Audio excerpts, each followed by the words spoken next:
This is a rather sticky wicket for two reasons. There's two issues.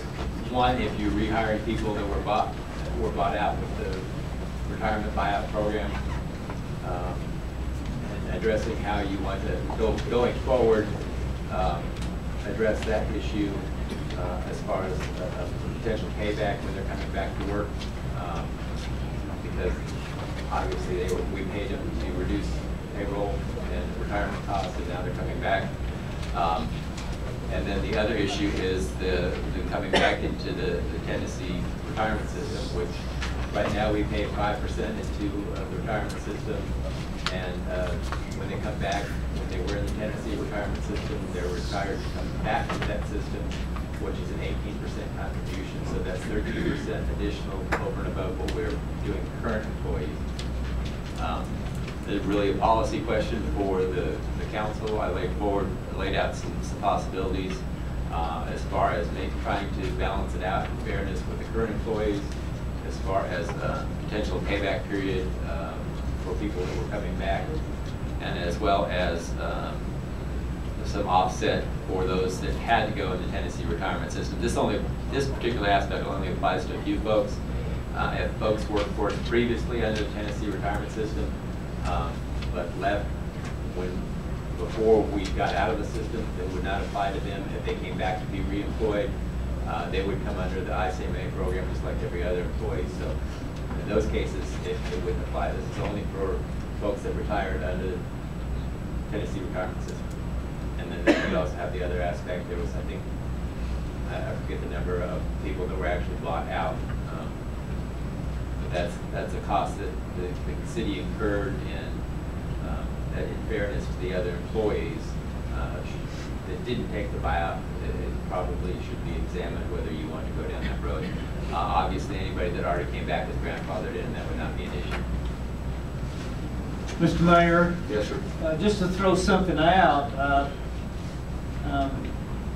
I don't want to discriminate against employees that took the buyout.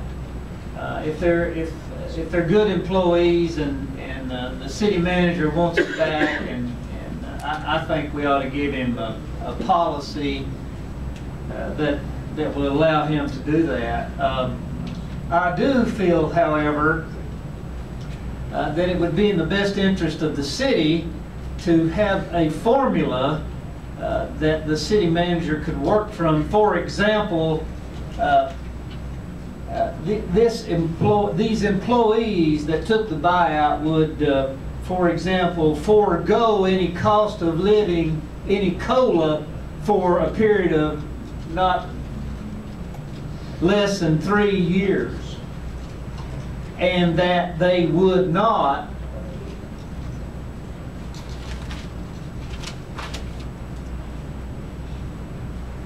receive the I think this would be discriminatory, but I'm going to throw it out there anyway. The 5%. Don't we put 5? 5 after 6. 5, yeah, 5 after 6 months. That they would forego that for a period of 2 years. Just to throw something out for discussion. That being the people that took the buyout. That's right. My comment on that is I'm fine with that. The thing is providing some kind of equity to the other employees, and I think that would be fine to address that. You're the accountant, and you have those numbers floating around. All right. What did I say, Sally?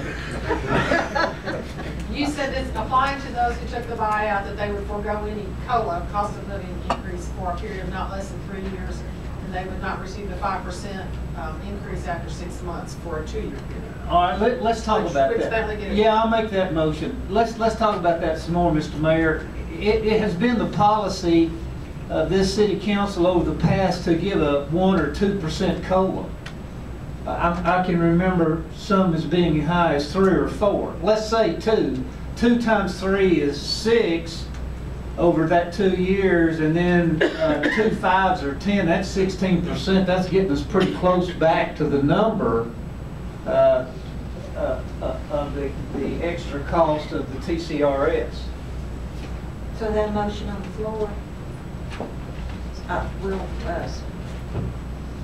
for all purposes, I'll second it. So,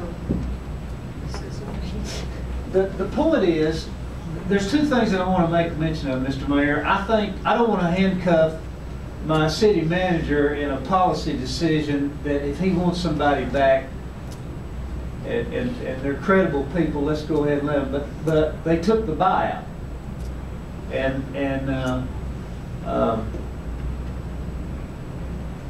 I just feel like that there's got to be something in there that would give him some leeway, and then let them contribute something back too. Do we have a special call meeting the 21st? You have a work session, but you may need to have a special call on an item that's coming back. This is getting a little complicated. I'd like to see something on paper personally. The motion is on the floor and there is a second.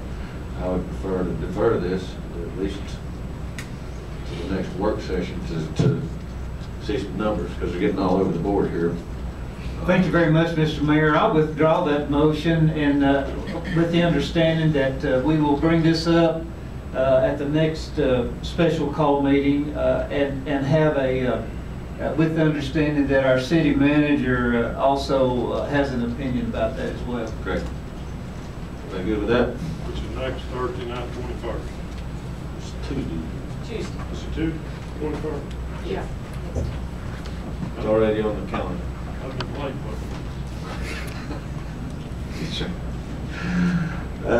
Next